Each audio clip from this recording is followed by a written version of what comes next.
ప్రేక్షకులకు నమస్కారం అండి. నా పేరు ఆంజనేయరాజు. నేను ఒక ట్రెడిషనల్ హీలర్ని, హెర్బలిస్ట్ని.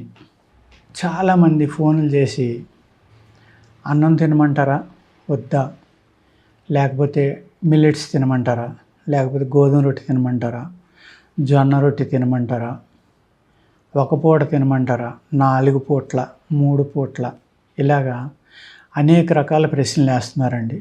ఇక్కడ ఏమవుతుందంటే అనేక రీజన్స్ ఉంటాయన్నమాట. దీని వెనకాల ఒకే సిస్టమ్ అందరికీ పనిచేయదండి. కొంతమంది షుగర్ కంట్రోల్ అవ్వట్లేదు, పెరిగిపోయింది మిల్లెట్స్ తింటే అని కంప్లైంట్ చేసిన వాళ్ళు ఉన్నారు. అన్నం తింటే వెంటనే షుగర్ పెరిగిపోయింది అనేవాళ్ళు ఉంటారు. గోధుమ రొట్టె తినడం వల్ల షుగర్ పెరిగిపోతుందని కంప్లైంట్ చేస్తారు.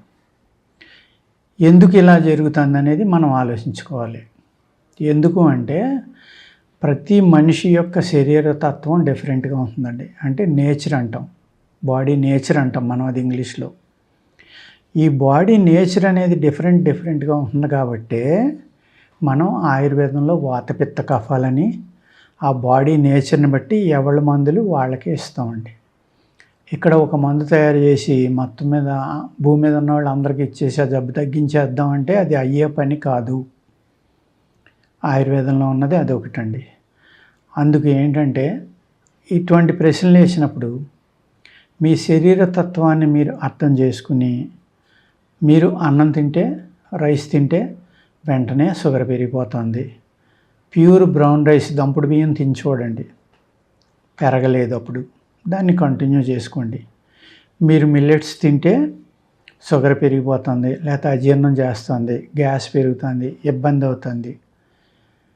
ఓకే, మీరు అది మానేసి అప్పుడు ఏం చేస్తారు, గోధుమ రొట్టె కానీ రైస్ కానీ ప్రయత్నించండి. అదేవిధంగా కొంతమంది అడుగుతూ ఉంటారు, సార్ మేము మిల్లెట్స్ తినడం వల్ల బాగా వెయిట్ లాస్ వచ్చేస్తున్నామండి, తగ్గిపోతున్నామని. ఓకే, అప్పుడు ఏం చేయాలి, మీరు ఆ మిల్లెట్స్లో ఒక పూట, రైస్ ఒక పూట ఇలా తీసుకోవడం మొదలుపెట్టండి. అలాగే మనకు వచ్చే జబ్బులన్నీ కూడా ఆహారం మీద ఆధారపడి ఉంటాయండి. 99%, 99 కాదు, ఆ 10% అనేక కారణాలు ఉండొచ్చు.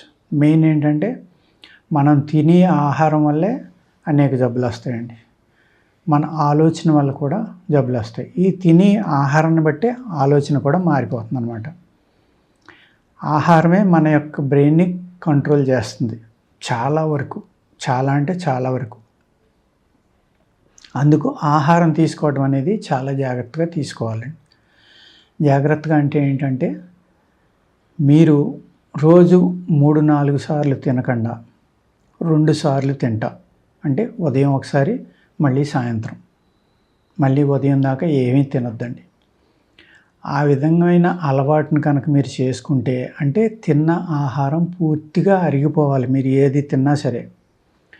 షుగర్ ఉన్న వాళ్ళు అడుగుతారు, సార్ మాకు షుగర్ ఉంది అని, గోధుమ తినొచ్చా అని. గోధుమ తినటం వల్ల షుగర్ తగ్గదండి, ఎట్టి పరిస్థితుల్లో తగ్గరు. ఫైబర్ ఉంది, ఓకే. కానీ మీరు ఒక జొన్న రొట్టెని కానీ, మల్టీ గ్రెయిన్స్ అని వస్తున్నాయి అన్నమాట. ఈ పప్పు ధాన్యాలన్నీ కలిపి ఆడిన ఆహార పదార్థాలు వస్తున్నాయి. పౌడర్లని, ఉప్మా నూకలని, ఇలాగ అనేక రకాల ప్యాక్డ్ ఫుడ్స్ వచ్చేసినాయి ఇప్పుడు. అటువంటివి ప్రయత్నించండి. ఎందుకంటే గోధుమ కంటిన్యూగా తినొద్దండి. అందులో గ్లూటెన్ అనేది ఉంటుంది కాబట్టి అది చెడు కూడా చేస్తుంది.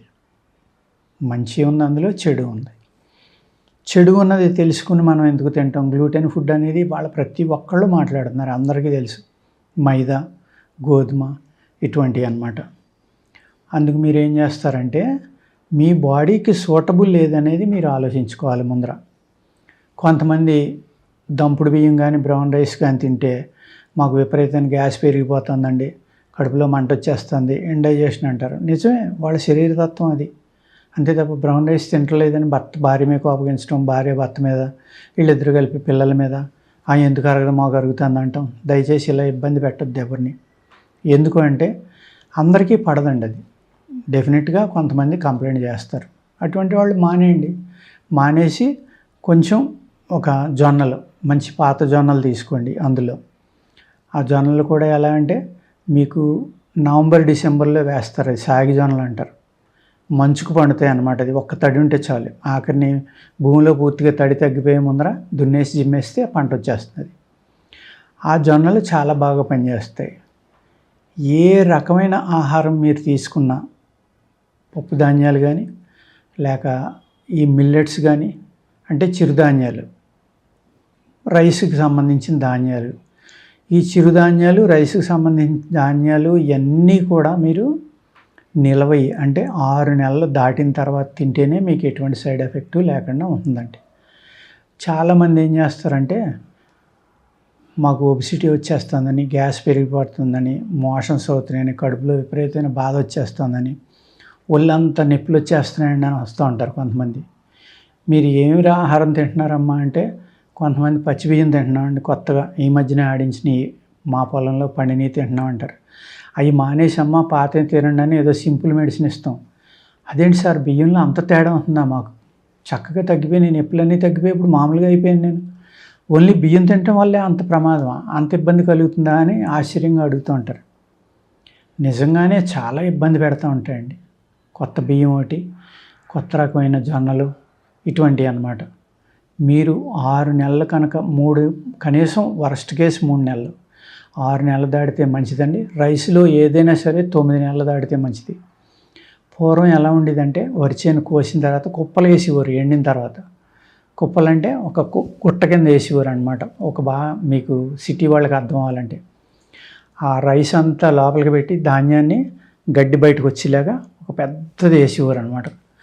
అప్పుడు ఏమవుతుందంటే ఈ నేచర్కి, ఎండకి, మంచుకి, ఆ వేడి చలి వల్ల ఏమవుతుందంటే ఆ మగ్గటం అంటారు. ఆ ధాన్యం ఆ వేడి వల్ల ఒక ప్రాసెస్ జరుగుతుంది అనమాట. అక్కడ ప్రాసెస్ జరగటం వల్ల ఆ ధాన్యం మనం ఆడించుకుని 3 నెలల తర్వాత, అంటే ఒక్క పంటే ఉండేదండి, ఆ పంట అవగానే ఆ కుప్ప వేసి ఆ చేలో, మినువులో, పెసలో ఇంకోటో జిమ్మి ఆ రూట్ ద్వారా వచ్చి నైట్రేట్ ఆ భూమికి ఉపయోగపడేలాగా పంటలు పండించేవారు. వేసవికాలం వచ్చిన తర్వాత ఈ పంట కోసేసిన తర్వాత ఆ కుప్పలో తీసి నూర్చేవారండి. ఆ కుప్పలో 3 నుంచి 6 నెలలు, 4 నెలలు అలా ఉండిపోయి ధాన్యం ఉండిపోవడం వల్ల ఈ నిల్వ ధాన్యం అవుతుంది. అవి పట్టుకొచ్చి మళ్ళీ గాదుల్లో పోయటం, కొట్లలో, స్టోర్స్లో దాన్ని తీసి ఆడించుకుని తినేవారు. అందుకు టైం ఉండేది. ఇప్పుడు అలా వచ్చినట్టుగా మనం ధాన్యం ఆడించేసి ధాన్యం తీసేసి అమ్మేస్తున్నాం, వాటిని రైస్గా మార్చి అమ్ముతున్నారు. కాబట్టి అప్పుడు ఏమవుతుందంటే మీకు ఇండైజెషన్ అనేది పెరిగిపోయి, గ్యాస్ట్రిక్ ప్రాబ్లమ్స్ పెరిగిపోయి, ఈ అపాన వాయువు పెరిగిపోవడం వల్ల అది బాడీలో అన్ని చోట్లకి వెళ్ళడం వల్ల మీకు ఒళ్ళు నొప్పులు, ఒళ్ళు ఉబ్బటం, అనేక రకాల వ్యాధులు, దురదలు ఎన్నో వస్తాయన్నమాట. ఇవన్నిటి నుంచి మనల్ని మనం కాపాడుకోవాలంటే తినే ఆహారం నిల్వ ఉన్నది తినటం. అంటే నిల్వ ఉన్న ధాన్యాలు, నిల్వ ఉన్న ఆహారం అంటే అన్నం వండుకుని రేపు తినమని కాదండి. నిల్వ ధాన్యాలు కనుక తింటే కనీసం 6 నెలలు దాటినవి మీకు ఎటువంటి సైడ్ ఎఫెక్ట్ లేకుండా చక్కగా ఆరోగ్యంగా ఉంటారు. ఓకేనండి, నమస్కారం.